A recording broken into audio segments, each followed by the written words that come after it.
El siguiente video es una recopilación de material audiovisual encontrado en Internet. Sus objetivos son reunir información sobre Marcel Clod a fin de esclarecer ciertas situaciones informadas, cuestionadas por la ciudadanía, informar sobre su vida política, sus proyectos y visiones de la realidad de nuestro país, mostrar un análisis crítico de nuestra clase política, sus intereses y vínculos de poder.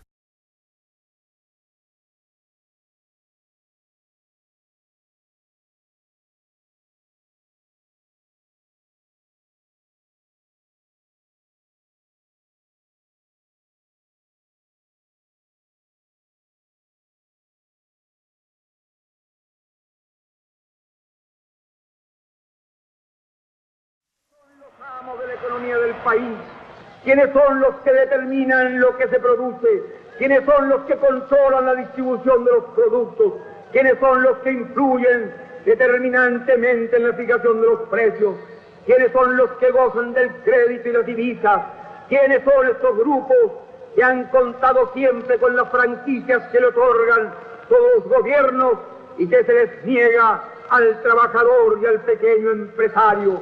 Son unos pocos, son una mayoría, son tan solo unas 40 familias. Citaremos algunos ejemplos.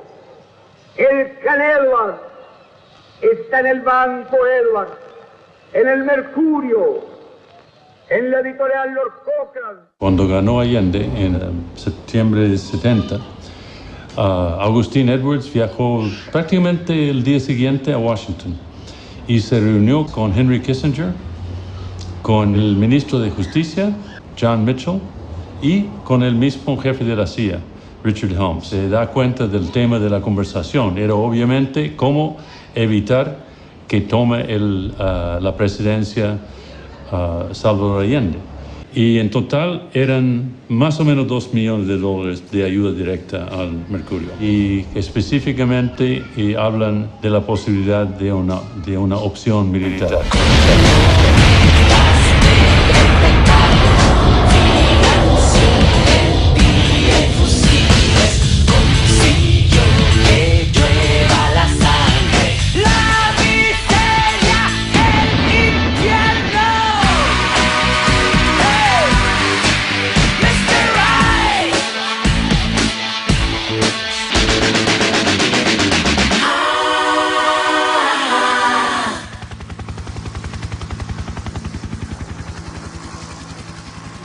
En el diario de Cooperativa estamos con otro de los candidatos a la presidencia de la República. Estamos hablando de Marcel Clod, abanderado presidencial del Partido Humanista. Es economista, profesor universitario y activo dirigente político. Trabajó como tal durante varios años en el Banco Central, pero desde fines, diría yo, de la década del 90, invariablemente ha tenido una postura de cuestionarnos, ¿verdad?, el modelo de desarrollo que ha elegido Chile, el modelo neoliberal. Ha ejercido la dirección de varias organizaciones medioambientales como la Fundación Terram y Oceana. Políticamente fue en algún minuto de muy joven militante de la democracia cristiana, pasó por el PPD, renunció el año 93 a ese partido. Con el argumento de diferencias irreconciliables. En marzo de este año, el Partido Humanista lo proclamó como su abanderado presidencial.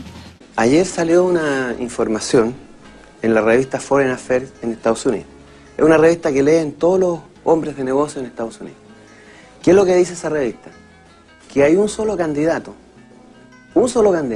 que es el más prometedor anticapitalista. Eso viene de la embajada norteamericana en Chile, esa información viene de ahí. Aquí se sabe que esta candidatura está pisando fuerte. Está entrando con mucha potencia, sobre todo en los sectores sociales, trabajadores, el mundo estudiantil y juvenil. Eso tiene preocupado a la clase política. Entonces de repente aparece esto del Banco Central. Yo trabajé 3 años en el Banco Central entre el 83 y el 86. Y después me fui a Lovaina y volví el 90. ¿Qué es lo que hice yo ahí? Hacía informes sobre la deuda externa latinoamericana. Pero ¿cuál era mi trabajo político en esa época? Yo hacía trabajo de contrainformación en contra de la dictadura. Era miembro del grupo contra la tortura Sebastián Acevedo, además del grupo de economistas socialistas. Era parte de un grupo de estudiantes por la teología de la liberación. Entre el 83 y el 86, los 3 años que yo estuve en el Banco Central, fue el periodo más álgido de las protestas en las calles, que empezaban a las 10 de la mañana, y yo estuve en una y cada una de esas protestas. De hecho, sabían en el Banco Central mi opción política, ¿Y alguna vez te complicaron por eso? Claro que me llamaron, pues. Me dijeron que sabían lo que yo hacía, que no les gustaba. Y les dije, bueno, eso es asunto mío. Yo no tengo por qué darles cuenta a ustedes de lo que hago yo después de las 6 de la tarde. ¿Cómo me pueden decir que yo trabajé para la dictadura? Y lo dicen más encima. A mí incluso me persiguieron políticamente en tiempo de la dictadura, entonces ¿cómo puede alguien sostener eso? Pero cuando yo estaba en el Banco Central y dirigí el estudio sobre el bosque nativo, la pesquería y la minería, yo recuerdo muy bien las presiones que hubo dentro del Banco Central para que ese informe no se conociera. Y una vez que se conoció, la presión fue tan grande que el Banco Central hizo una cosa que inesperada de cualquier institución pública. Cambiaron los resultados del informe. Nosotros decíamos que el bosque nativo venía disminuyendo y ellos sacaron otro informe y lo pusieron aumentando. Eso fue producto de la presión, porque yo veía al presidente de la CORMA, la Corporación de la Madera, sentado todos los días en la puerta del presidente del Banco Central, presionando para que ese informe sea desconocido. Se desconoció.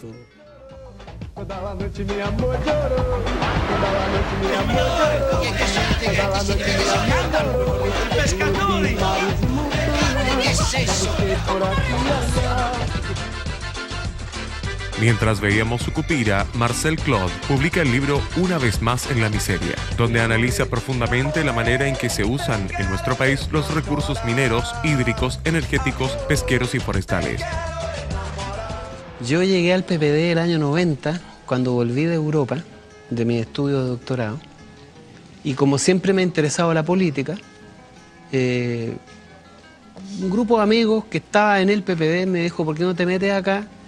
Estamos en la concertación, está partiendo el gobierno de Elwin, y este partido tiene posibilidades de incorporar reflexiones nuevas, porque era un partido sin contenido, era un partido sin proyecto, sin ideología, era un partido que quería ser básicamente instrumental, y no tenía reflexión, no tenía historia política, no habían elementos que constituyeran una mirada de país, una mirada... Pero sí tenía líderes con mucha historia política. Sí, pero venían o del Partido Socialista, o del Partido Comunista, o incluso de sectores de derecha.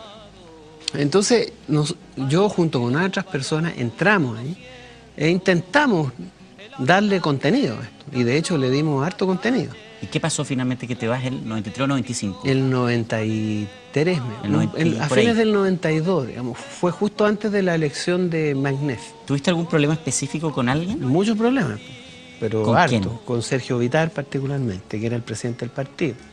Porque yo tenía la responsabilidad de la Comisión Económica y de la Comisión Programática. Y el problema mayor fue en la Comisión Programática porque logramos armar una discusión, un debate político mayúsculo, grande, de 300 personas más o menos. Todos jóvenes de ese entonces, estamos hablando hace 20 años atrás. Y le dimos contenido, toda la reflexión sobre la sustentabilidad, la crisis de la modernidad, los proyectos posmodernos, toda esta reflexión. O sea, tú estabas feliz trabajando ahí. Claro, y llegamos yo todavía me acuerdo, un encuentro programático, y ahí discutimos esto, y a Sergio Vitar no le gustó mucho.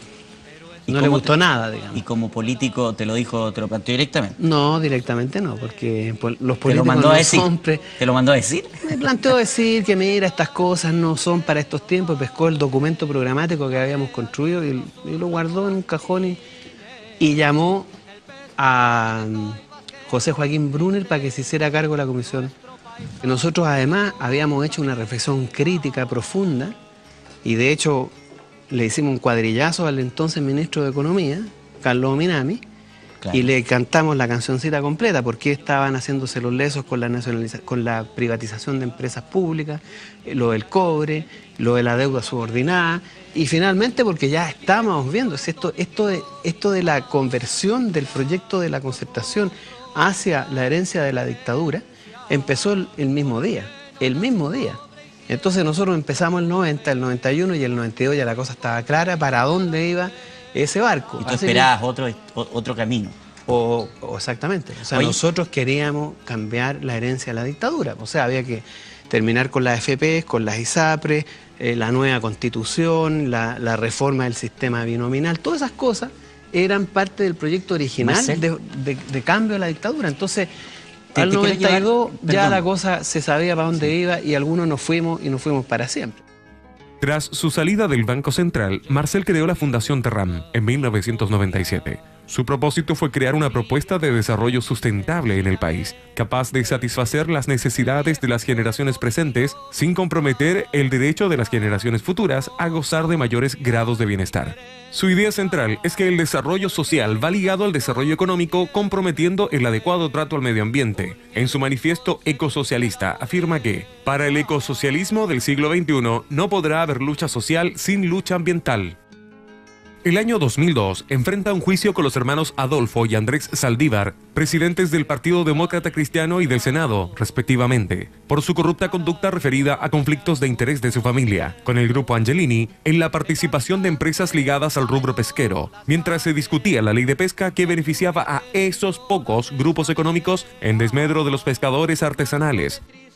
Nosotros lo denunciamos por corruptos, porque eran corruptos y son corruptos, son políticos corruptos. ¿Se van a querellar de nuevo? Que se lo hagan de nuevo. Si es que, mira, nosotros demostramos que eran corruptos. Se demostró ante los tribunales. Y después el señor Saldívar, terminó ese proceso? Le ganamos el juicio 5-1. Hubo 5 fallos a favor mío y 1 a favor de ellos. El principio, en donde me declaran reo, me declaran en arraigo. Y en todo términos eso. sencillos para la gente que nos escucha, ¿corruptos por qué? ¿En qué consistía su corrupción? Un parlamentario no puede promover leyes ni votar leyes cuando tienen intereses hasta en tercer grado de consanguinidad. Ellos tenían hermanos trabajando para las empresas pesqueras. Eran accionistas, 18 familiares de la familia Saldívar involucrados como accionistas de empresas pesquera, y el presidente del Senado promoviendo la ley que le entregaba las cuotas pesqueras en 95% al grupo Angelini, el mismo que le financiaba a la madre de los Saldívar campañas de buena voluntad, de caridad. Era un maridaje escandaloso. Deja Terram en 2003 para incorporarse a la recién creada sede de la Fundación Oceana en Chile. ¿No le va a pesar en ningún momento esta complicada salida que tuvo de Oceana hace ya algunos años? Pero ¿cuál fue mi complicada salida de Oceana? El problema de Oceana fue una cosa muy sencilla. Yo tenía la prerrogativa de decidir la política para América Latina sobre cómo se hacía la lucha ambiental. Y siempre dije que la lucha ambiental en Chile va de la mano de la lucha social. La diferencia con los norteamericanos era que ellos querían hacer merchandising. Una vez más, la lógica del mercadeo, del lobby, de conseguir que las grandes empresas en Chile pusieran plata para financiar el ecologismo. Yo nunca acepté esa política y fue un problema político de esa envergadura. Finalmente terminó en una crisis política al interior de esa organización y eso es lo que explicó mi salida. Yo no veo cuál es la complicada salida de Oceana. Fue una cuestión política.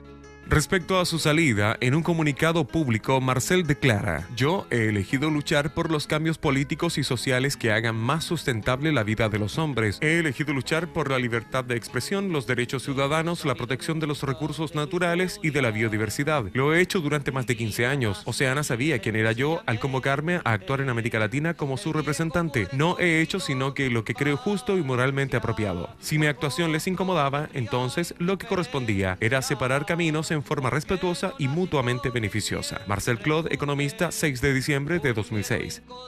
Respecto a su labor en Oceana, un empleado que trabajó para él publicó en Facebook, para aclarar ciertas cosas que se han dicho, lo siguiente: "Déjeme comenzar con lo primero que despertará suspicacias en quien quiera que lea estas líneas. Marcel Claude fue mi jefe por 4 años, por lo tanto, si ahora hablara mal de él, podrían pensar que estoy montando una venganza, pero si hablo bien, habrá quien diga que somos amigos, socios políticos o algo parecido. Ni lo uno ni lo otro. Por eso escribo esto en mi Facebook personal, porque al no tener cómo demostrarlo, espero el voto de confianza de ustedes que me conocen en mayor o menor grado. Tampoco me interesa ni creo relevante analizar aquí su propuesta programática o sus ideas políticas. Cada uno tiene su opinión y me parece que lo valioso que puedo aportar va por otro derrotero. Dedico por tanto estos párrafos a quienes aún no saben por quién votar y se conformarían con saber si su candidato es una persona decente. Veamos, Marcel era director ejecutivo de la filial sudamericana de una ONG dedicada a proteger el océano. Fue escogido por el directorio debido a su desempeño en la creación y conducción de Terram. Desde ese cargo, Marcel nos embarcó en proyectos nacionales como la lucha contra Pascualama, la matanza de cisnes en el río Cruces. Denunciamos la muerte de peces en el río Mataquito proyecto, también por Celco. Hizo campañas educativas sobre conservación ambiental, impulsó investigación científica sobre diversos temas, como la disminución de la población de tiburones en Chile debido al finning, cruel práctica que implica capturar al pez, cortarle las aletas y devolverlo agonizante al mar, y el impacto de la salmonicultura en el fondo marino. Cuando fue elegido siempre aclaró que tenía una agenda política, y eso fue aceptado por el directorio de la ONG, hasta que ese directorio cambió, y por ende cambiaron las reglas. Cambió todo, excepto Claude, y eso finalmente le costó el cargo. Varios renunciaron con él en señal de solidaridad.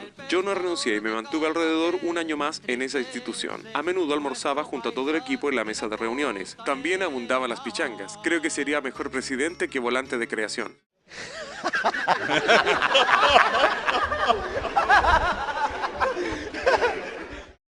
En lo laboral, soy periodista y elaboró una estrategia que todavía hoy me parece sorprendente y notable. En lugar de desgastarse intentando pelear por tribuna en los llamados medios grandes, montó una red gigantesca de medios alternativos, sitios web, radios comunitarias y locales, publicaciones universitarias, etc. Eventualmente, también los medios grandes se fijaron en él, y aunque él también les brindó su espacio, mantuvo trato diferente con los medios más pequeños. El cobre, al igual que todos los recursos naturales en Chile, lo que está pasando con la actividad pesquera, lo que pasó con el salitre, lo que está pasando con el bosque chileno, es más o menos un patrón similar que hemos observado, que venimos observando desde el origen de nuestro país, desde el tiempo de la colonización española. Esta temática de la sustentabilidad no es un tema moderno para nosotros, no es solo un tema reciente, es la característica, el patrón, el paradigma de cómo se ha desarrollado nuestro país y el resto de América Latina. Se descubre un recurso natural, se explota hasta su extinción, hasta sus límites económicos y hasta sus límites naturales, genera una enorme concentración de riqueza que se trasvasija hacia otros lugares del planeta o dentro de Chile en ciertas familias, en ciertas oligarquías.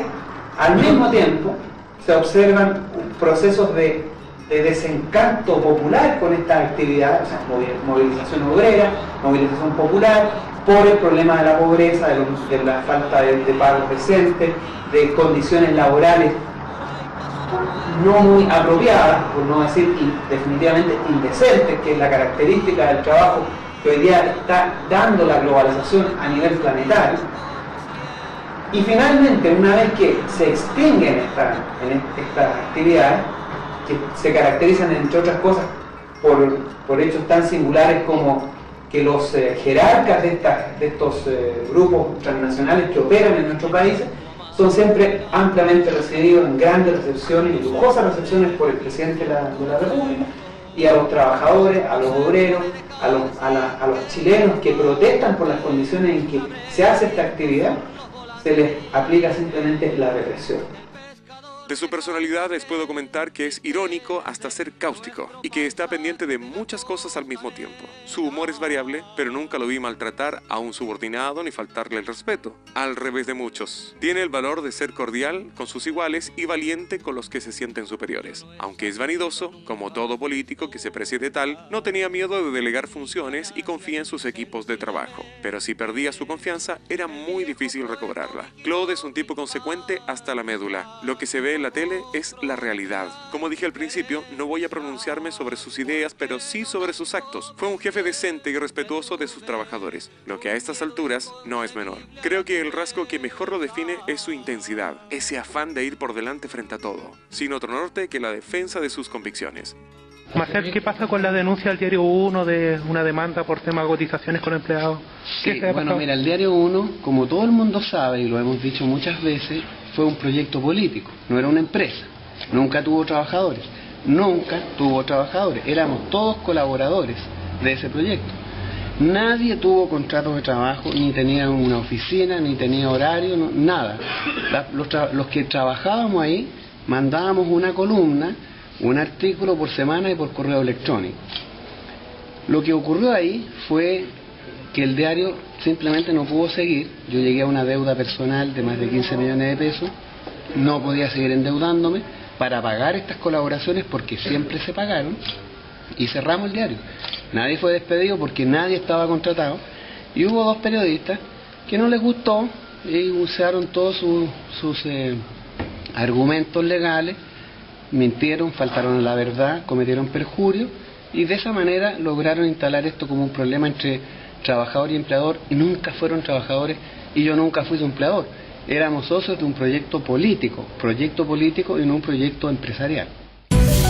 Vamos igualmente a conversar en torno a este tema. Hay una demanda de 16 millones de pesos, llegan a detenerlo, él tiene que hacer una transferencia electrónica de plata de 4 millones de pesos, posteriormente iba a ser igualmente detenido para pasar la noche, sin embargo, él, por la ayuda de una tercera persona, deposita algo más de dinero. ¿Cuál es el conflicto real en todo este tema? Donaldo Duque, explíquemelo desde todo su conocimiento.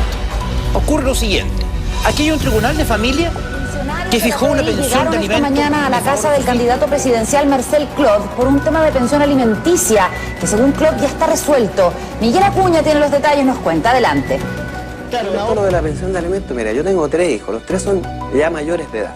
Los 3 son mayores de edad. Todavía estoy pagando pensión por la justicia, me establece seguir pagando pensiones por una hija que ya no corresponde pagarle, otra que vive conmigo, y por el uno que pagar, que vive con su madre, es el que tiene casi 18 años. He pagado 23 años, me hice cargo del 100% de todas mis obligaciones durante 23 años hasta que mis hijos eran casi adultos. Me faltaron 4 años, de los cuales la mitad de las obligaciones las he pagado siempre. Y yo no he podido pagar en los últimos 2 años, una parte no he podido pagar. Pero al momento que llegó la PDI estaba todo pagado, salvo un diferencial que era lo que me había condonado mi hija porque vive conmigo, porque no corresponde. Y eso fue la causa del escándalo. ¿Qué ocurrió? Salió en todos los canales. Nosotros estuvimos en Valparaíso, llenamos la Universidad Católica de Valparaíso, llenamos la Universidad de Valparaíso, salió la gente a la calle, fue una tremenda manifestación. Ni un solo canal dijo nada. He llenado todas las universidades, hemos sacado las conferencias de las universidades a las calles, hemos hecho campaña en el terreno, nunca nos han escupido, nunca nos han insultado. ¿Y los medios donde estaban cuando esta campaña se está desplegando? No existen. Porque nosotros nunca nos imaginamos que iba a llegar tanta gente.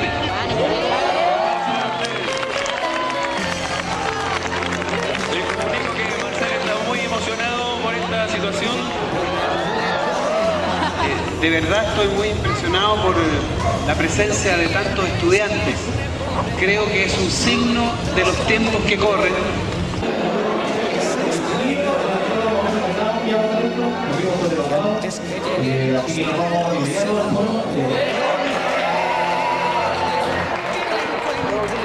Entonces, a nuestro opositor, el señor Marcel Clod.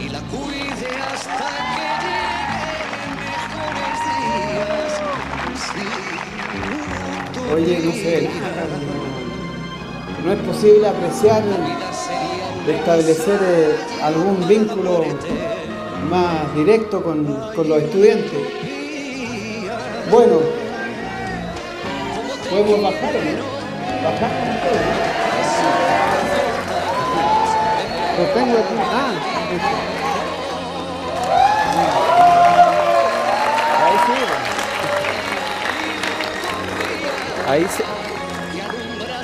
Ahí sí que se ve mejor. ¿Se escucha bien ahí o no?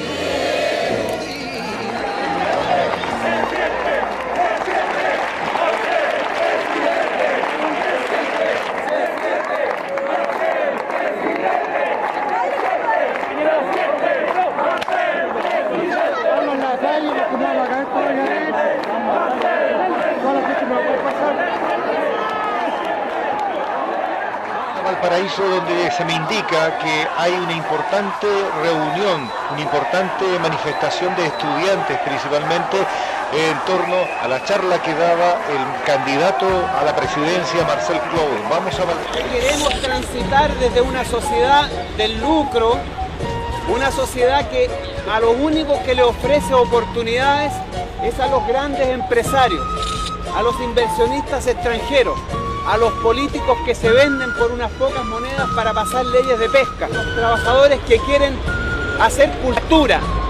La cultura no existe en Chile, es basura, se faranduliza todo, la política, la cultura, la televisión. Nosotros creemos que la farándula es un instrumento de control político. Eso es lo que le interesa al poder, a la clase empresarial, que la gente no piense, que la gente no sea reflexiva, que la gente no tenga pensamiento propio. Los que siempre han estado fuera de la historia, alguna vez lo estén, alguna vez tengan la oportunidad de construir un mundo más cálido, un mundo más acogedor, un mundo más sincero y honesto, donde todos sepan, y no solamente los empresarios. Yo los invito a ustedes a ese trabajo, a esa lucha, a ese esfuerzo, a esa convicción de ser parte de la historia, de ser ustedes los que hagan esta transformación, porque aquí no se trata de cambiar un presidente, sino que se trata de construir un Chile muy diferente. El Chile de los trabajadores, el Chile de los estudiantes, el Chile de las grandes mayorías. Muchas gracias.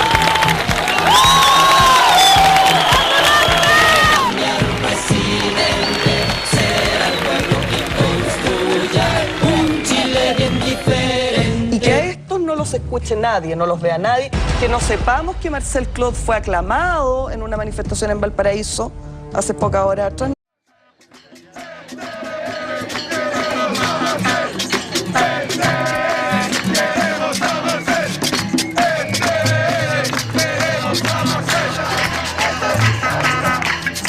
La televisión supuestamente pública, que debería informar sobre todos los proyectos, sobre todas las candidaturas.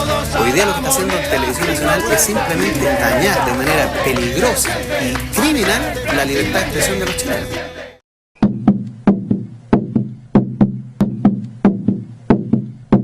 Arauco tiene una pena que no la puedo callar.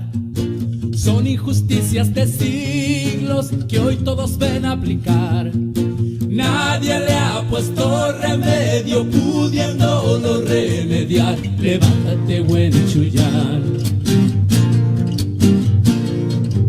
Un día llega de lejos. Entonces son dos preguntas. ¿Qué sucede con las leyes que atentan contra los derechos humanos en Chile? ¿Y qué sucede con la emancipación del territorio del pueblo mapuche? Tenemos que conversar con ellos, porque no vamos a llegar con la solución hecha, predeterminada. Estas son las ideas que nos mueven. La Constitución política debe reconocer al Estado de Chile como un Estado que contiene a muchas naciones y a muchos pueblos. Debe esta Constitución también reconocer sus autoridades y su autonomía y su autodeterminación como nación. Decimos además que hay que compensar al pueblo mapuche por los daños que el Estado chileno le ha infligido. Y esto requiere estudiar y determinar cuáles son esos daños y compensarlos. Además creemos también que hay que restituir tierras, sobre todo aquellas que fueron expropiadas en el último proceso de desarrollo de la industria forestal. El oligopolio de la gran industria forestal y maderera en Chile se ha alimentado de la usurpación de tierras respecto al pueblo mapuche. Una de las primeras medidas que vamos a tomar va a ser poner en libertad a todos los presos mapuches procesados por ley antiterrorista.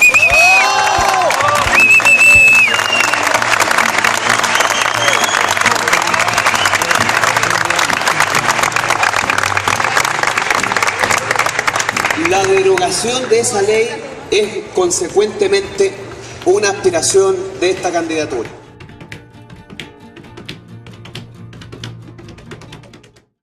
Lo primero ha sido la destrucción de 3 glaciares. Y estos glaciares, lamentablemente, son la reserva de agua que tiene el Valle del Huasco. El día de mañana podríamos no tener agua y si la tenemos, contaminada. El agua es para el hombre, fuente de vida. Nadie vive si el agua termina herida. Nadie vive si el agua se hunde en el suelo. El agua es para el hombre, vida y consuelo, regalo y cielo. Es un proyecto que no solo va a destruir el medio ambiente, sino que además van a llevarse todo el oro de la región, es la mina de oro más grande del mundo a futuro, sin pagar nada de impuestos, ni en Chile ni en Argentina. se acogen a una serie de beneficios que fueron firmados ya durante los gobiernos de Frey y de Menem en ambos países y que les significan grandes ventajas. Uno de los obstáculos de la Barrick Gold fue que la mina se ubica entre territorio chileno y argentino, pero fue fácilmente solucionable gracias a los gobiernos. En diciembre de 1997, Carlos Menem y Eduardo Frei Ruiz-Tagle, presidentes de Argentina y Chile respectivamente, firmaron el Tratado entre la región de Chile y la República de Argentina sobre integración y complementación minera, que otorgaba beneficios ilegales a la empresa Barrick Gold, estableciendo una zona franca sin regulación ambiental ni de ningún tipo para ninguno de los dos países. Esto porque la legislación chilena no permite la compra de terrenos para extraer recursos naturales a menos de 20 millas de la frontera chileno-argentina. Pero al reposicionar el límite, más bien ceder territorio y soberanía, no a Argentina, sino que a un país virtual, esto queda sin efecto. Son 340.000 kilómetros cuadrados de territorio de Chile y Argentina que fueron entregados y ninguno de los dos países tiene soberanía sobre este territorio rico en reservas de agua y recursos mineros. Este país es el país Barrick Gold. Para entenderlo bien, es como que Pascua Lama estuviera emplazados o traslapándose a concesiones mineras que son de terceros, que serían los querellantes. Exacto, y es más, existe un juicio que data del año 2001, que está en el 14 Juzgado Civil de Santiago, cuyo tribunal decretó ya en esa fecha una medida precautoria de prohibición de celebrar actos o contratos sobre esas pertenencias mineras donde, insisto, está emplazado el proyecto Pascua Lama. Y sin embargo se celebraron actos y contratos posterior a la prohibición decretada por el tribunal. Y eso es lo gravísimo, porque acá no solamente se trata de una celebración de acto y contrato entre particulares, sino que el Estado de Chile, el año ya 2004, suscribe el decreto 179, que es un protocolo binacional con Argentina, que tiene por objeto implementar e impulsar desde el punto de vista práctico la implementación de este proyecto. El decreto 179, que promulga el protocolo adicional específico al Tratado sobre Integración Minera con la República Argentina para el proyecto minero Pascua Lama, fue firmado para impulsar en aspectos técnicos concretos el proyecto minero. Algunos de sus artículos son: Artículo 8. Las mercancías nacionales o nacionalizadas de una u otra parte que ingresen al área de operaciones o salgan de la misma no estarán afectas al pago de derechos, impuestos, gravámenes y recargos de orden aduanero o tributario que pudieran afectar la destinación aduanera respectiva, siempre y cuando ese ingreso o salida se efectúe por el mismo territorio. Artículo 19. Al área de operaciones solo podrán ingresar las personas autorizadas por los servicios públicos competentes. Artículo 44. Sobre los recursos hídricos. De acuerdo con lo dispuesto en el artículo 6 del tratado, se entenderá que las partes permitirán a los inversionistas de una y otra el uso de toda clase de recursos naturales necesarios para el desarrollo del negocio minero, comprendiéndose de este concepto los recursos hídricos existentes en sus respectivos territorios, aunque no tenga la calidad de recurso hídrico compartido. Pero parece que este no es ni Chile ni Argentina, acá tenemos el país de Barrick. Sí. Un poco más allá había un glaciar un glaciar con Conta que está un poco más abajo. Claro, inmenso, esa ya no existe. Artículo 50. Cualesquiera de las partes podrán denunciar el presente protocolo una vez transcurridos 30 años desde la fecha en su entrada en vigor, mediante una notificación por escrito a la otra parte. En tal caso, la denuncia surtirá efecto una vez transcurridos 3 años de recibida la mencionada notificación. Este decreto número 179 fue firmado el 13 de agosto de 2004 por Soledad Alvear, ministra de Relaciones Exteriores, y el presidente de Chile, el señor Ricardo Lagos. En 2009, Cristina Fernández y Michelle Bachelet, presidentas de Argentina y Chile respectivamente, firmaron varios acuerdos de cooperación. Fernández se reunió en la Casa Rosada con miembros de la Barrick, incluido su fundador Peter Monk, en una reunión privada en abril de ese año. Días después, altos ejecutivos de la minera se reunieron con Bachelet en La Moneda. Una semana después, públicamente en Maipú, se firmaba, entre otros, un convenio secreto entre las dos naciones. En ese acuerdo tributario, Argentina resigna el derecho esencial de un Estado a recaudar impuestos, al ceder el 75%, la potestad tributaria en favor de Chile, en realidad, en favor de la Barrick. Todo esto de esta histórica forma. Como lo calificaron todos los presentes aquí en el Museo del Carmen de Maipú. Se reeditó, como ya lo decíamos, el histórico abrazo entre Bernardo Higgins y José de San Martín en 1818. Estamos protagonizando otro cruce de los Andes. Aquel cruce fue por sobre la cordillera y fue para liberar pueblos. Este cruce constituye otro cruce de los Andes. Por eso hoy nos volvemos a encontrar para multiplicar este abrazo entre chilenos y argentinos, porque compartimos no solo una valiosa historia común, sino que un extraordinario proceso de integración bilateral, así como una visión de futuro.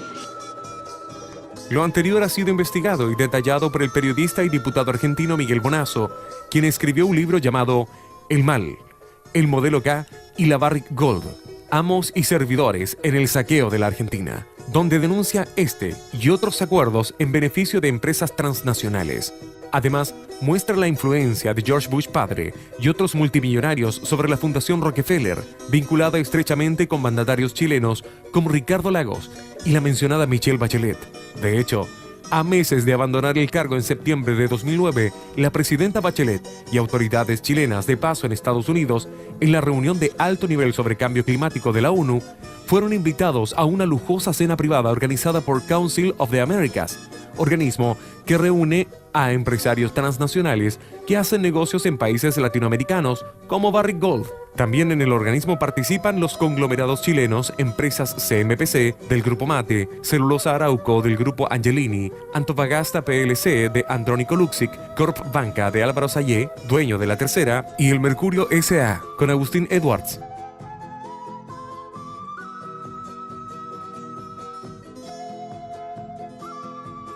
En esta cena participó el ministro de Economía Andrés Velasco, quien fue venerado por la presidenta Bachelet en su discurso por las políticas económicas implementadas en Chile. Además, estuvo acompañada por José Miguel Insulza, secretario general de la OEA, y el actual presidente del Partido Comunista, Guillermo Tellier, entre otros. A mí me sorprende muchísimo el carácter verde que ahora ha adquirido la concertación. Son todos verdes, todos, es impresionante. Ahora descubrimos que todos no les gustaba el proyecto. No obstante, todo esto ha sido permitido por la continuación del modelo económico y el marco legal impuesto por el gobierno autoritario de Pinochet.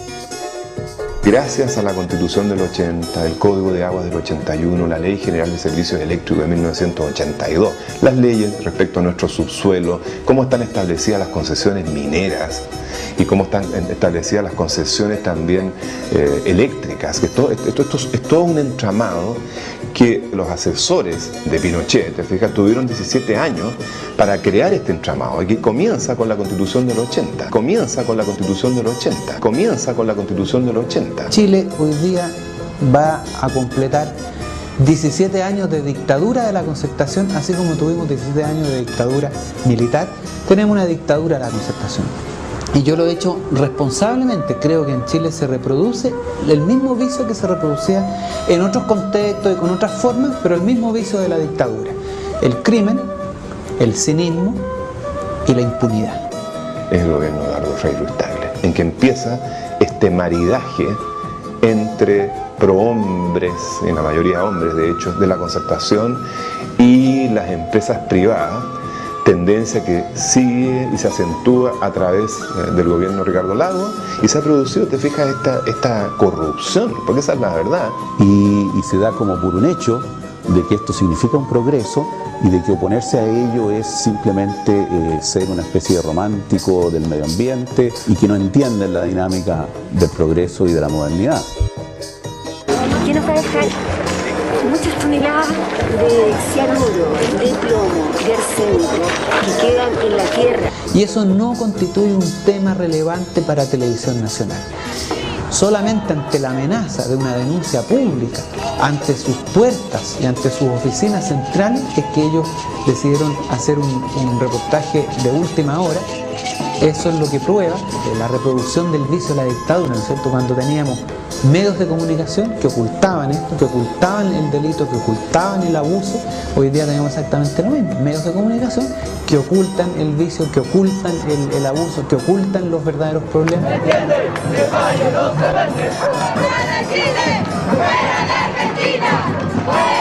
Parece una vergüenza que se acepte en este país que una compañía multinacional venga a cambiarle incluso la geografía a Chile. Es inaceptable, es improcedente e inmoral.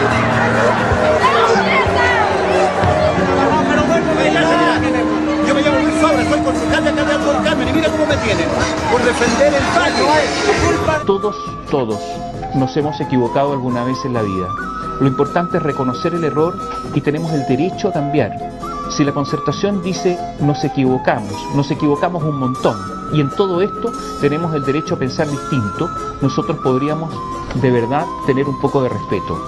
Pero decir que siempre estuvieron en contra de un proyecto, la verdad es que lo único que hace es que la clase política sea cada vez una clase más desprestigiada ante los ojos de los ciudadanos. Al final este valle se va a morir porque van a contaminarlo y no va a haber agua en el río.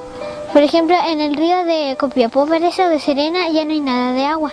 En los ríos, porque yo he ido para allá y ahora los ríos están secos, no hay nada, hay basura. Por eso yo digo que Pascual Lama no va a hacer nada acá, va a solo contaminar el valle.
Hoy vamos a hablar de un tema muy importante, del mar. ¿Para qué sirve el mar? Para navegar. Eso está regulado por leyes internacionales. Para aquellos países que tienen plataforma continental, para explotar esa plataforma, pero nosotros no tenemos plataforma continental. El Pacífico es muy profundo. Sirve para pescar. Sirve para pescar. Hay una ley, curioso cómo se llama, Ley de Límites Máximos de Captura por Armador, imagínense, del año 2001. Estableció derechos históricos a los que ya pescaban. Y esa ley termina su vigencia ahora. Había una intención del gobierno de licitar las cuotas de pesca, de que se terminaran los derechos históricos, de que pudieran acceder nuevos actores, porque finalmente los peces son de todos los chilenos. Y así se había comprometido el presidente Sebastián Piñera, el antiguo ministro Fontaine, pero llegó Pablo Longueira y cambió todo.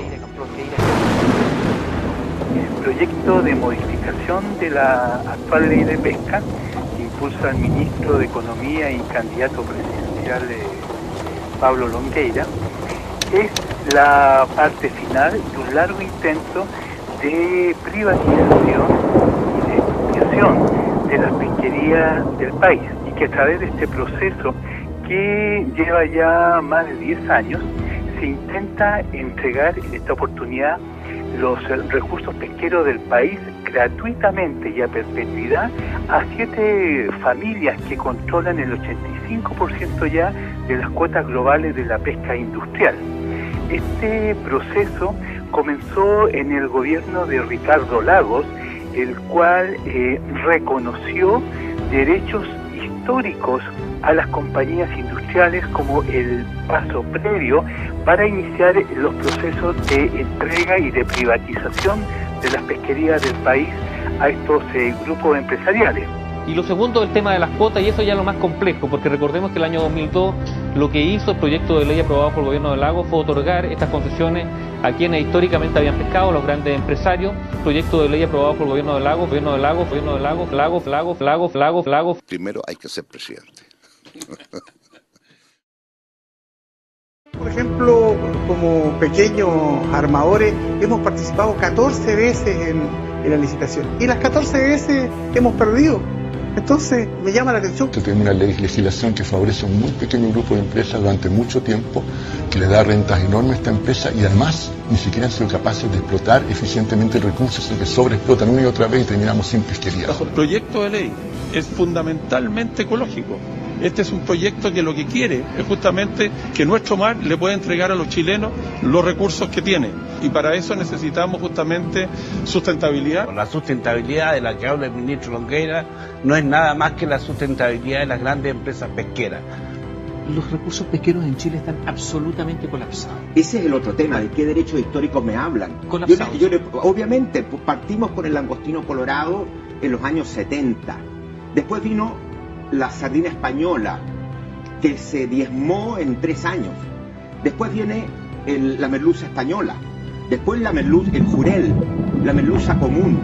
Entonces, cuando a mí me dicen derechos históricos para justificar el regalo de la mayor parte de los recursos, yo digo más bien aquí hay una deuda histórica. Esos sectores que influyeron para minar las regulaciones del Estado que apuntaban a la sustentabilidad del recurso.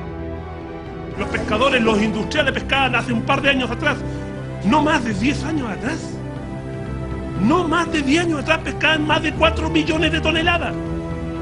Sin ninguna restricción. Más de 4 millones de toneladas. Hoy día no pueden pescar más de 200 o 300 mil toneladas porque sobreexplotaron en los recursos. Pero para que haya sustentabilidad, primero es fundamental que haya una buena investigación. A nosotros se nos dijo, bueno, ustedes van a pagar una patente pesquera y por la patente pesquera ese fondo va a apostar al Fondo de Investigación Pesquera, ahí se van a hacer los estudios. Solamente el 14% de ese fondo se ocupa en investigación. Por lo tanto, nos sentimos que realmente los gobiernos, y sobre todo los ministros de Hacienda, se han llevado para la casa esta torta, digamos, y no la han ocupado como se debe. Si usted toma la cuota pesquera del sector industrial y la asigna al sector artesanal, la reserva de anchoveta y sardina, se pueden generar más de 4.000 puestos de trabajo en contra de los 300, 400 que ellos tienen en sus embarcaciones. Otra de las aberraciones que comete el ministro Longueira y el Ejecutivo a través de este proyecto de ley es no respetar los tratados internacionales suscritos y ratificados por Chile, como el convenio 169. Entre ellos está el convenio 169 de la Organización Internacional del Trabajo, OIT, que obliga a los estados a consultar a los pueblos originarios en materias que les afecten. Las Pianchi significa gente del mar, ellos son gente del mar y el Estado y este gobierno una vez más los omiten, los discriminan. Ninguna de las propuestas nuestras fueron incluidas en el proyecto de ley. Lo aprobó íntegramente, le regaló nuevamente todos los peces a los mismos de siempre y esta ley se los quiere regalar a los industriales. Por eso lo aplaudo públicamente. Pero es que usted no merece la ley de ese cuarto que tiene día. Fue diputado traicionó a su gente y hoy día la está apaleando, le está disparando. Esa es la forma de gobernar. Esa es una forma de gobernar su criterio. Respóndale al pueblo. En primer lugar, no la prensa, nosotros.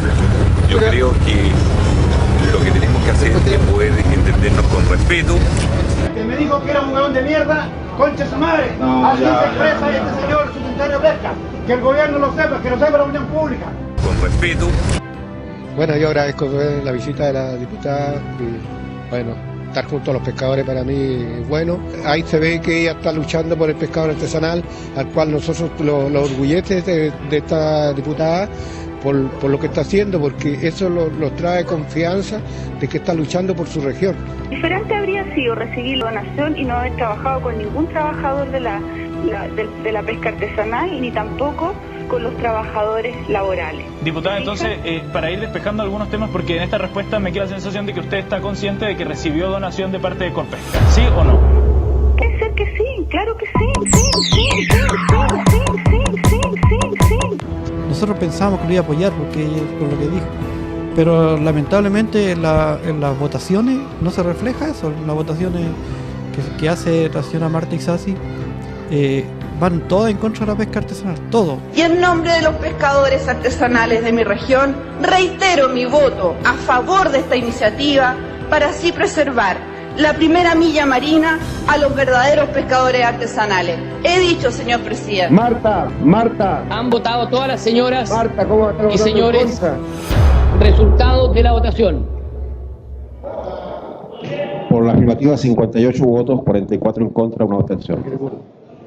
Rechazada la indicación. A favor de esta iniciativa, Aquí hay una ley que está arreglada entre cuatro paredes, son muy pocos los senadores que están sacando la cara por el pueblo, pero aquí la gran mayoría de los senadores están pagados por sus favores políticos y simplemente ahora se están arreglando por debajo de cuerdas o por encima de cuerdas, porque ya todos nos hemos dado cuenta que esto es evidente. Que se liciten cuotas de captura, que como no son dueños del mar, si viene un empresario que a lo mejor va a ofrecer mejores condiciones laborales, puede acceder a cuotas. Llamó la atención el voto del senador Fulvio Rossi, que tenemos en línea.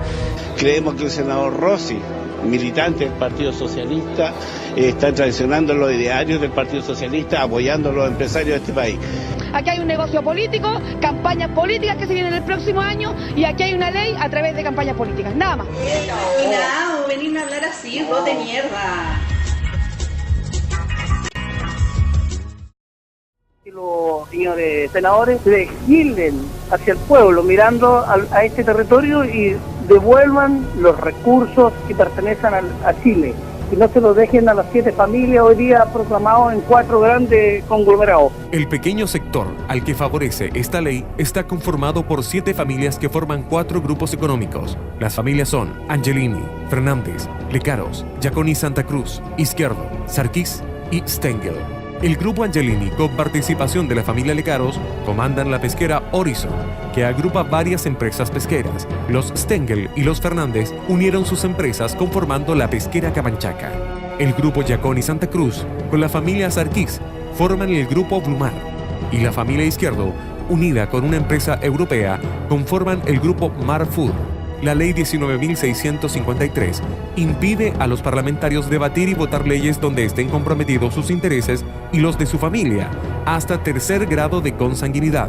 El senador RN Carlos Larraín, en su declaración de patrimonio, afirma tener participación en una de las empresas del grupo Horizon. El senador DC, Andrés Saldívar, señaló no sentirse inhabilitado para votar. Quiero decir aquí, quiero decirlo con claridad, presidente, y quiero jurar frente a este Senado. No tengo ningún interés personal en temas de pesca. Sin embargo, su hermano Manuel Saldívar y su sobrino Felipe Saldívar tienen altos cargos directivos en Corpesca del Grupo Angelini. El senador UDI Alejandro García Huidobro ha sido parte de la empresa del sector pesquero navarino como gerente de una de sus subsidiarias. Proyecto de ley es fundamentalmente ecológico. El hijo del senador Jovino Novoa, del mismo nombre, ostenta el cargo de gerente de finanzas de Sano Seafoods, perteneciente a la sociedad Nahuel Buta, en la que el senador UDI declaró tener participación. Usted fue el propulsor de la ley de pesca. ¿Cómo analiza esto? ¿Hay vicio en la ley si es que efectivamente se pagó algún parlamentario? No me consta que se haya pagado. Siempre la ley de pesca ha sido muy polémica y lo importante es que la logramos sacar con un gran nivel de consenso. Perdón, pero ¿ese consenso será real? O sea, lo de Marta Isasi, que hay una empresa como Corpesca que efectivamente reconozca que se pasó plata. El consenso fue tan real que es una ley que la gran mayoría de los pescadores artesanales hoy día están todos disfrutándola, se transfirieron recursos muy importantes de la industria a la pesca, sacamos una gran ley y muy importante y todos aquellos que viven tanto la industria como la pesca artesanal están disfrutando de ella. ¿Cuánto cagando de toda la familia de pescadores? ¡Ladrón! ¡Corrupto! ¡Rata! ¡Metiste la pesca artesanal a unos pocos industriales desgraciados! Estos son grupos radicales, pequeños, que en definitiva están ensuciando esta campaña presidencial. Más de 1000 pescadores artesanales de la región del Biobío marchan a esta hora hacia Santiago como una medida de protesta para que se tomen en cuenta las fueron retenidos por la policía mientras protestaban contra una nueva ley de pesca que restringe sus cuotas de producción. El patrimonio de los pescas chilenas es un proyecto que fue elaborado durante la dictadura de Pinochet por el almirante Merino. Los 20 representantes de la provincia de Arauco salieron a las 7 de la mañana marchando pacíficamente hacia la moneda. Que se roben los recursos pesqueros de Chile. Este es la República que tenemos ahora, que no escucha al pueblo, porque es otro más, es un negociante, es un empresario que viene a apoderarse más de este país, nada más. Pequeñas formas de movilización que tenemos. No nos desafíen, los pescadores artesanales somos fuertes. Trabajamos más de 12 horas, levantamos 30 kilos con un puro brazo. Y a todos estos güeyes que están aquí y en el Congreso los vamos a ir a cuidar siempre, toda la vida.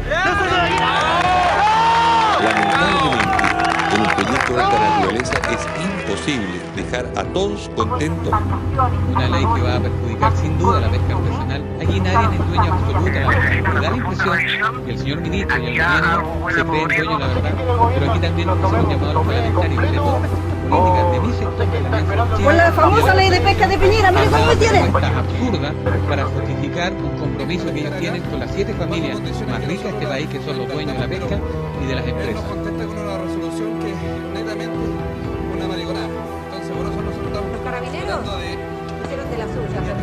Mira, nosotros trabajamos más de 12 horas, pagamos impuestos, votamos, elegimos nuestras autoridades y lamentablemente ni uno de estos nos respalda. Ganan 5 millones de pesos en el Congreso sentado, ¿haciendo qué?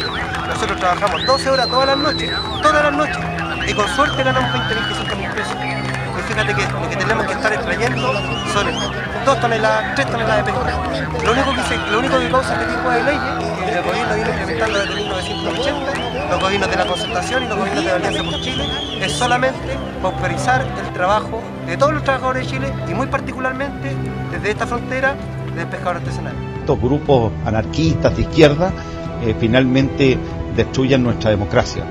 En materia de recursos pesqueros, derogar la ley de pesca y redefinir el uso de los recursos pesqueros a partir de las necesidades de la población y fundamentalmente de los pescadores artesanales, que son los más directamente beneficiados.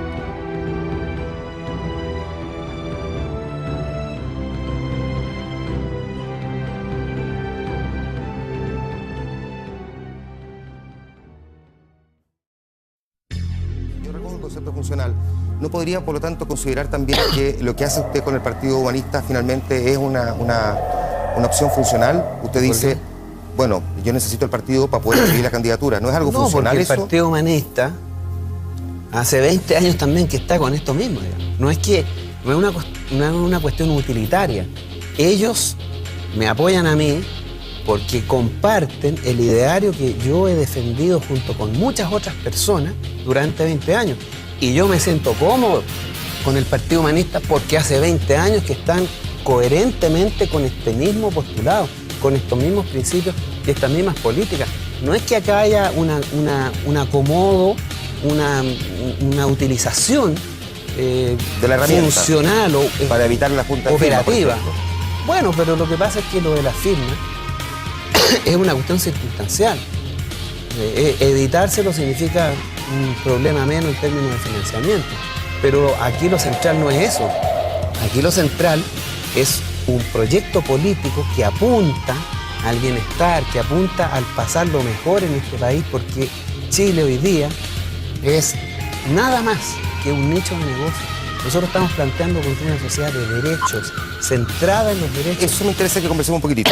Las democracias modernas se dan constituciones que garanticen derechos sociales fundamentales.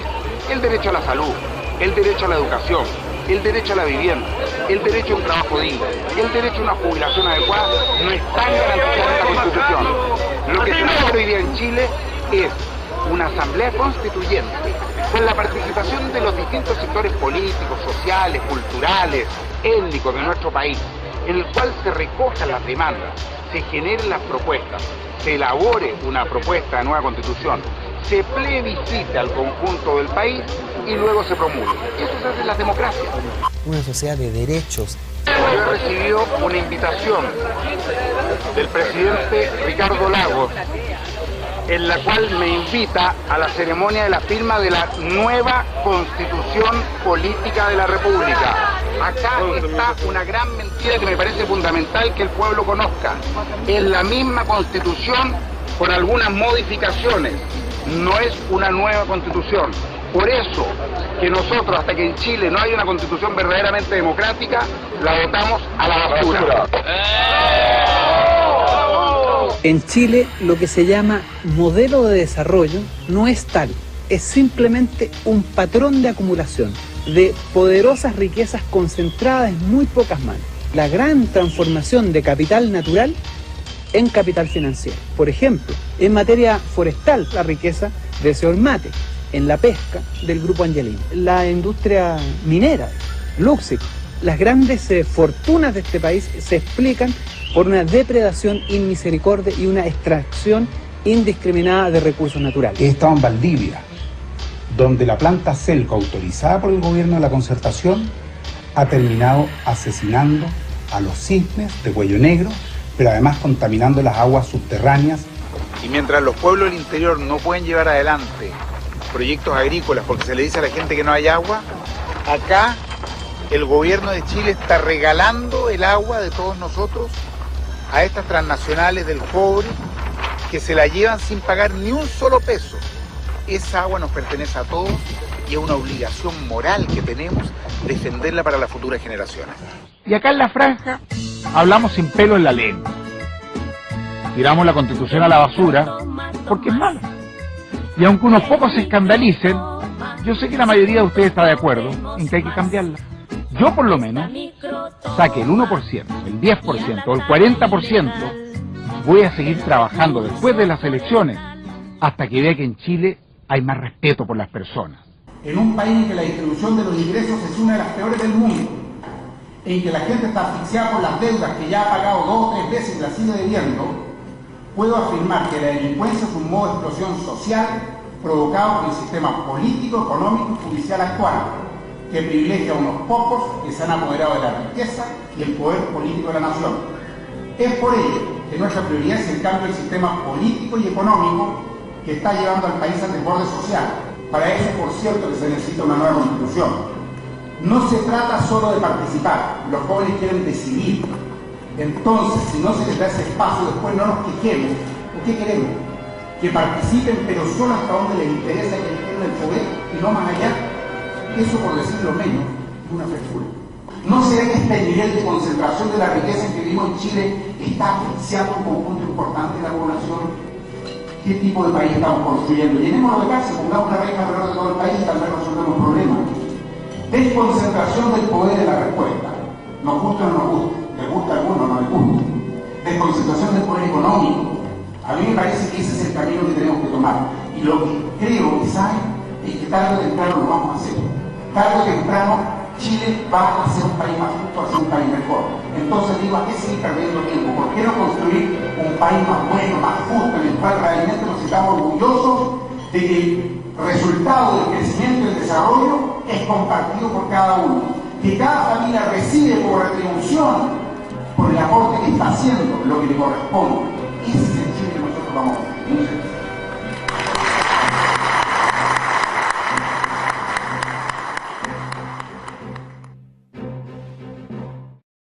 Dos conglomerados políticos han gobernado Chile las últimas décadas y se han constituido y acomodado en la institucionalidad heredada de la dictadura militar. Es la llamada clase política. Olvidando muchos de los principios de sus partidos, han traicionado sus ideologías políticas entregándose al mercado, acordando entre ellos la profundización y perpetuidad del modelo económico. Y es que el poder del dinero ha corrompido a toda la sociedad chilena, de modo paulatino, incentivando la competitividad y el consumismo, haciendo creer a las personas que todo es transable, vendible, comprable. Hoy la sociedad chilena no tiene derechos garantizados. Salud, educación y previsión son negocios declarados y aceptados por todos. Los horrores de la dictadura militar han hecho pensar que cualquier cosa que viniese después de eso es aceptable o un tipo de gratificación.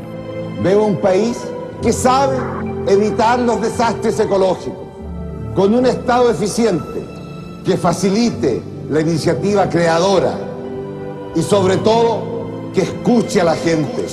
De esta manera, los gobiernos han escuchado al pueblo el día de las elecciones y han gobernado sin él el resto de días de sus mandatos. Para algunos todavía es aceptable que dar el voto el día domingo una vez cada varios años es la única posibilidad de cambiar algo, la única manera de hacer política.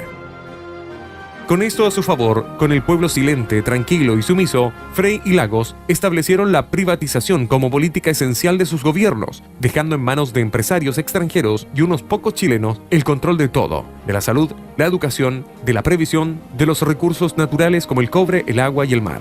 La relación de los gobiernos con los mega empresarios se hizo cada vez más fuerte. Eduardo Frei declaró: "Es un destacado empresario de enormes virtudes, honesto y trabajador", refiriéndose a Anacleto Angelini, empresario italiano al que le dio la nacionalidad chilena por gracia. Ricardo Lagos dijo: "Fue fundamental en la etapa del descubrimiento de cómo crecer en un país con tremendas barreras de protección que se deben bajar y atreverse a competir".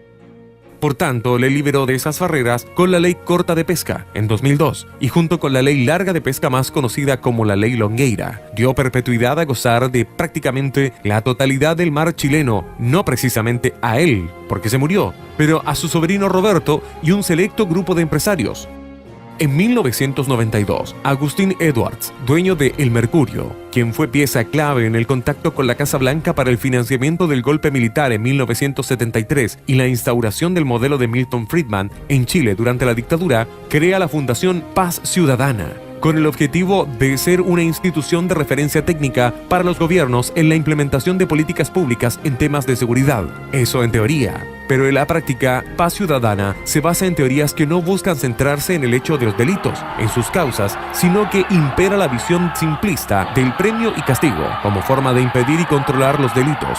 No intenta implementar políticas sociales que apuntan a educar y culturizar la población, combatir la pobreza y desempleo, proporcionando mejor relación entre las personas, sino que combate la delincuencia a corto plazo, aumentando el gasto del Estado en mayor control policial, número de policías, procesos más rápidos y penas más severas, más cárceles y más represión. Lo que pasa es que en el caso de ayer, la brutalidad excedió todos los límites de la decencia y la cordura. Lo peor es el señor Chadwick, que se permite decir que él no tiene que pedirle permiso a nadie y que puede entrar en un colegio, en una universidad, en un hospital. A mí me parece que lo que ha hecho Chadwick es demostrar lo que nosotros hemos dicho siempre. Esto no es una democracia, es la continuidad de una dictadura. Aquí se entala la brutalidad como manera de gobierno y el señor Chadwick debería ser juzgado criminalmente por lo que hizo ayer y por sus declaraciones. A mí me parece que nosotros como chilenos, como ciudadanos, como padres de familia, debemos respaldar y expresar toda nuestra solidaridad con Pedro Aguilar, presidente del Centro Estudiante del Barros Borgoño, y con los estudiantes que están hoy día en toma en la Universidad de Chile, en la Casa Central. Todo nuestro respaldo.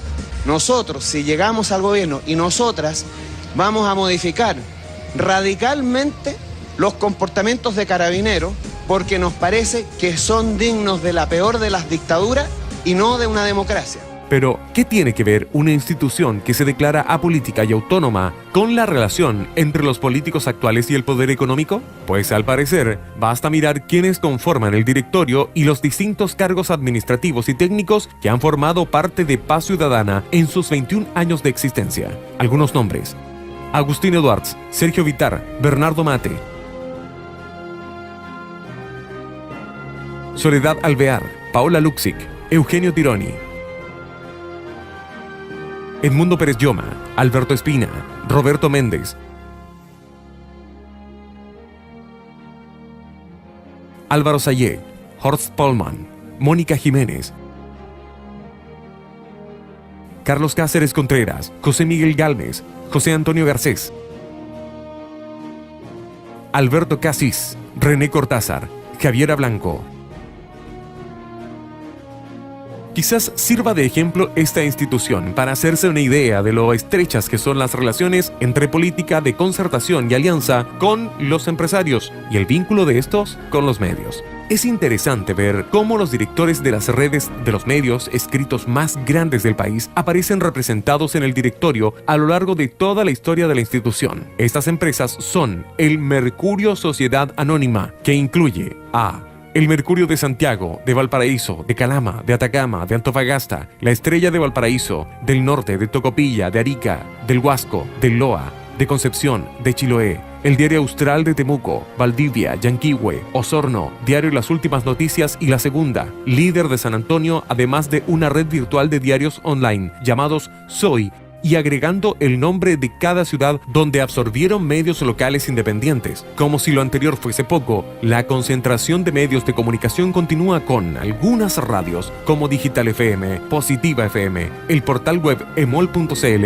entre otros. El otro grupo de medios es Copesa, que incluye a los diarios La Tercera, La Cuarta, La Hora, Pulso, Revista ¿Qué pasa?, Paula, Radio Carolina, Beethoven, Paula FM, Disney, Cero, entre otros. Agustín Edwards y Álvaro Sayé, actuales dueños de ambos grupos, están representados en el directorio de la institución independiente. Resulta también muy interesante ver quiénes dirigen los medios de comunicación más masivos como radios y televisión, particularmente de la televisión. Los canales de señal abierta en Chile están agrupados en Anatel. Los miembros de los directorios de esta asociación y los canales que lo componen parecen moverse entre los negocios y la política, incluso cambiándose de un canal a otro periódicamente.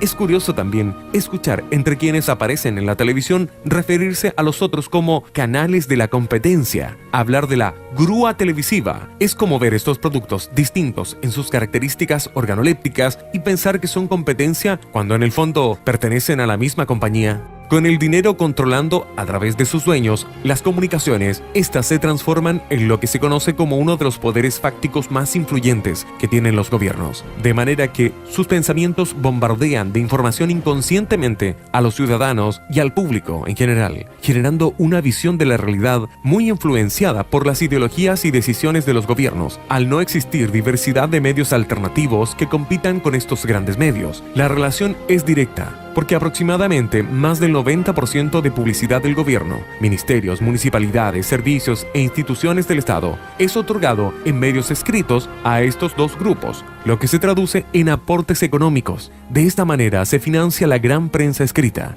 Para los medios alternativos, por tanto, es muy difícil competir con ellos. Las vinculaciones entre estos poderes son muy estrechas y se puede encontrar personajes ligados en un momento a directorios de televisión, dirección de otros medios, ligados al mundo empresarial y a instituciones públicas con participación en los gobiernos directa o indirectamente. Solo un ejemplo. La abogada Javiera Blanco fue ex subsecretaria de Carabineros durante la gestión de Michelle Bachelet. Fue vinculada en escándalos como el ocurrido con el senador Guido Girardi. Miércoles 19 de noviembre del año 2009. El senador Guido Girardi está apurado porque son las 11:23 y va camino a Valparaíso. A esa hora va a trabajar. Se discute la ley de presupuesto, está súper atrasado. Kilómetro 37, ruta 68, camino a Valparaíso. Va muy rápido, lo lleva un chofer y Carabineros de Curacaví lo para y le van a pasar una infracción de tránsito. El senador pretende pasar su credencial y un cabo segundo de Carabineros dice no, todos son iguales ante la ley. El senador Girardi se enoja. Si él es un senador, ¿cómo es posible que le pasen un parte? ¿Qué pasa que no le entregan, no puede mostrar la credencial? E inmediatamente toma su celular y llama a Javiera Blanco, la subsecretaria de Carabineros. Resultado, en solo 6 días los dos carabineros están sancionados. Al principio iba a ser arresto, después una anotación en su hoja de vida, etc. Fue solo la presión de los medios la que lo salvó. Fue muy criticada por sancionar a estos carabineros por presiones de un senador en virtud de su condición de honorable parlamentario y no haber sancionado ni haberse pronunciado con el mismo criterio sobre el carabinero Walter Ramírez tras comprobarse que un disparo por la espalda de su arma de servicio mató a Matías Catrileo. Javiera Blanco hasta hace poco ejercía el alto cargo de directora ejecutiva de Paz Ciudadana. Se integró al comando de Michelle Bachelet. Es la nueva vocera del comando de Michelle Bachelet. Es la cara visible, la que comunica directrices, la que comunica decisiones. Es la cara buena.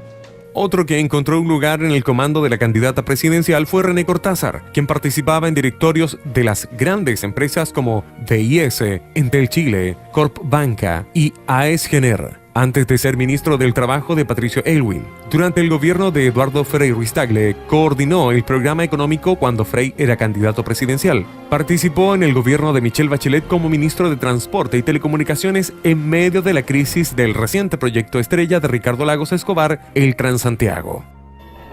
Tanto se habló de Costanera Norte. En noviembre inauguraremos Costanera Norte. Esa es mi respuesta a los ahora. Y ahora hablan de problemas, fracaso en Puerto Santiago. Toda la gente aquí, nosotros venimos a las 6 de la mañana. Los trabajadores aquí todos votados sin poder llegar a sus trabajos. En la vereda sur, retraso y problemas hubo en distintas partes de la capital. Todo el mundo está reclamando por falta de buses. Un paradero totalmente atochado de pasajeros. La escuela militar fue sin duda uno de los puntos más críticos. Fue tal vez el epicentro de los reclamos. Gracias, señora presidenta, no preocuparse por nosotros. Los que no tienen en vehículo llegan y parten. Nosotros aquí esperamos. Y prometió que en diciembre el Transantiago iba a estar muy bien, que iba a mejorar sustancialmente. Y si no lo hacía, él se iba, de todas maneras. Llegó diciembre y no, el Transantiago era un caos. René Cortázar renunció pero con elástico. Michelle Bachelet le dijo que no, que siguiera y él siguió. Violó su propia palabra. Hoy día ha sido integrado al comando de Michelle Bachelet. La Superintendencia de Valores y Seguros SBS resolvió sancionar por distintas infracciones a la Ley de Mercado de Valores y Ley de Sociedades Anónimas a un total de 22 exdirectores y ejecutivos de la empresa La Polar por el escándalo descubierto de las ilegales repactaciones unilaterales que efectuaba la empresa a sus clientes. René Cortázar fue multado por 700 unidades de fomento por haber sido uno de los miembros del directorio de La Polar. Andrónico Luksic, principal representante del multimillonario Grupo Luksic, dueño entre otras de Telefónica del Sur, Lipigas, Terpel, AFPs Provida y Hábitat, de las radios Concierto, Sonar FM, Play FM, la mayoría de las empresas mineras y del consorcio empresarial Quiñenco, que agrupa entre otras empresas a Shell, la manufactura Madeco, la Compañía de Cervecerías Unidas SU, El Sur y el Banco de Chile. Se compró Canal 13 en 2010 y mandó a buscar a Cortázar para ponerlo al frente del directorio. 15 años antes, Cortázar conformó el directorio de TVN en el alto cargo de director ejecutivo por 5 años, por lo que tenía experiencia de ese tipo de cargos. Son solo un par de ejemplos de los muchos que se pueden encontrar, de personajes que participan del mundo de los negocios, los medios de comunicación y de los gobiernos democráticos. Ejemplos que hacen evidente la relación entre política y negocios en los medios de comunicación son el actual presidente de la República, Sebastián Piñera, quien fue dueño de Chilevisión desde 2005, cuando era candidato presidencial, y lo vendió solo tras las presiones constantes de la ciudadanía. Mega lo maneja la familia Solari, dueña además de Sodimac, Falabella, Hipermercados Totus, Aguas Andinas, Club Hípico de Santiago, la empresa aérea fusión de LAN TAM, entre otras. El actual directorio de TVN tiene a 5 de sus 8 miembros vinculados actualmente o en el pasado a los negocios. En el actual directorio de la red, 6 de sus miembros estuvieron vinculados a otros canales de televisión o a otros medios de comunicación. En el actual directorio de Canal 13, 9 personeros han tenido participación en otros medios de comunicación. 8 tienen o han tenido vinculación con grupos económicos y empresas privadas y 5 han participado directamente en labores políticas. La conclusión es evidente. Los poderes actúan como uno solo, conspiran con los intereses de la minoría, no quieren dejar su situación de comodidad y ambicionan más en desmedro de quienes apenas pretenden sobrevivir. Relaciones de poder de este tipo se dieron en todos los ámbitos, sin respeto por los impactos sociales ni medioambientales que el llamado desarrollo podría tener. Esto fue representado fielmente por Michelle Bachelet, quien aprobó 42 termoeléctricas en su periodo presidencial, quien además traicionó junto con la alianza a los estudiantes secundarios y pidió ayuda a los Estados Unidos para reprimir al pueblo mapuche, tal como lo hizo años antes el dueño del Mercurio para financiar el golpe militar. El mismo quien años más tarde era homenajeado por la clase política de todos los sectores.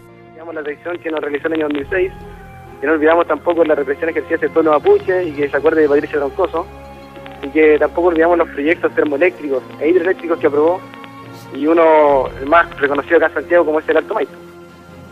Esto es solo una parte de la historia política de los gobiernos que han dirigido los caminos que ha tomado Chile. Una historia política que va más allá de una opción acerca de un tema o una propuesta. Es parte de las ideas honestas que mueven profundamente a los políticos, a sus visiones acerca del presente y el futuro del país. Ninguno de estos gobernantes intentó cambiar la constitución escrita por Jaime Guzmán y sus amigos, ni al sistema binominal, ni los códigos laboral, minero, de aguas, etc. que rigen el sistema económico político social de Chile. Nuestro país debe avanzar en la construcción de una verdadera ética de comportamientos públicos. Esta coalición que ha gobernado a Chile durante 20 años deja ahora el poder con la frente en alto. Pónganse ustedes una mano en el corazón y ¿qué prefieren? ¿Lo de antes o lo de hoy? En un rato más voy a referirme exactamente a los puntos que ustedes están señalando. Democracia es que usted pueda estar en las calles gritando, mi amigo.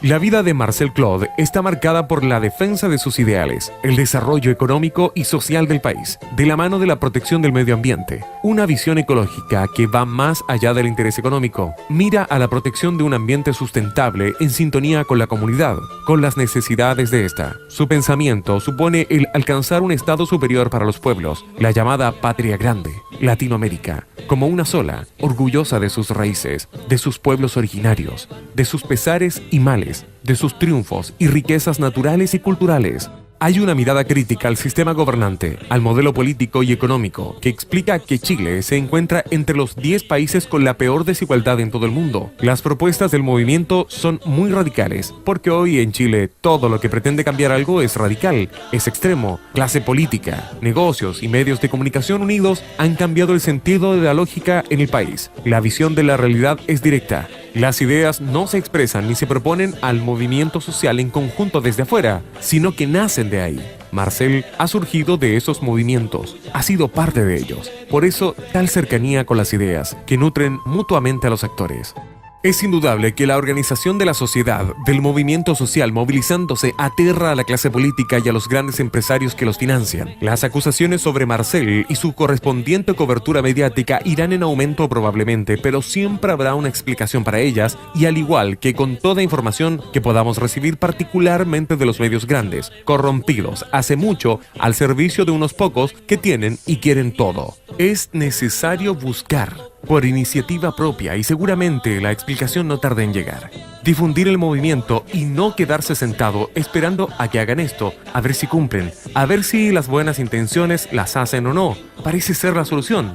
Tarde o temprano se logrará, pero solo la unión reivindicará los derechos usurpados a los ciudadanos y compatriotas. Solo la comunidad unida y organizada logrará los cambios. Un lápiz y un papel no bastan.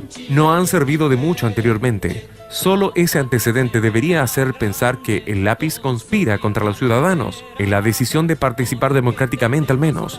No será fácil. Quizás el temor que aún lega el pasado político del país detenga las aspiraciones y sueños del pueblo, más que las bases legales y la industria televisiva, más que el consumismo y la corrupción. El miedo mata cualquier intento de cambiar algo. Si la convicción es clara, todo temor desaparece. El llamado es a no engañarse por programas políticos adaptados a los nuevos tiempos que cambian con el tiempo, más aún cuando la historia política de esos conglomerados políticos no coincide con las promesas. Yo creo que es el país el que tiene que ver sobre cuáles son las debilidades de los programas de cada uno de nosotros. Si lo dice don Ricardo.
Todos juntos a la